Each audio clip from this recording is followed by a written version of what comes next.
I have a puzzle for you today in which the black king is in jail, completely surrounded by its own pawns, and the two black queens have to face a bunch of white pieces. And white has two major threats in this position, but before I show you those threats, I want to show you what white has to play in order to trigger them. And you guessed it, you saw it in the thumbnail, it's the amazing, it's the brilliant Rook h7. This rook is unprotected and both queens can take it. However, none of them can actually take the rook. If, for example, this queen takes, then knight d6 is checkmate. This is a smothered checkmate. Okay, so black will not do that. What if the other queen takes? This time white will give this check. And again, the king has no squares to move, so only move is to take the knight. And then white can simply play the quiet king a2, preparing rook b1 checkmate, and there is nothing for black to do. They can postpone it a bit, but white will take, and it's checkmate on the next move. You can, for example, play a3, but rook b1 is checkmate, as now the bishop controls a4. So the rook cannot be taken. Basically, black needs to control both those squares at all times, but they can't. But what else can black do? You can move one of the queens, but then white will take the other one. And then, okay, you can play a pawn move, but at any point white can still give this check and force the black queen to sacrifice herself. And well, this is all over now.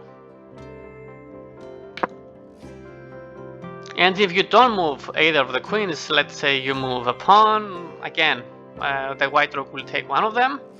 And what's the move here? What's the most, well, you can go to f4, still keeping an eye on the square, but same as before. White will give this check, force the exchange, and it's all over now. Even though it seems like those pawns can do some damage, they really can't. It's no problem for white to finish this game. White will promote his pawn and quickly checkmate the black king. So this was a puzzle that I composed. It took a bit of time to fine-tune it and make it work, but it still has a small flaw. The problem is that the rook h7 is not the only winning move. According to Stockfish, you can play knight d6 immediately.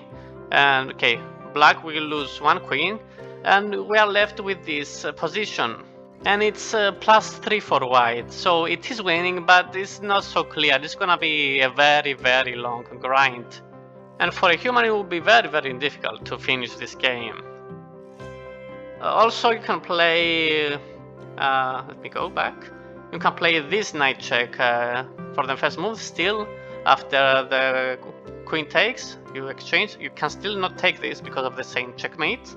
So you have to play something else, I don't know.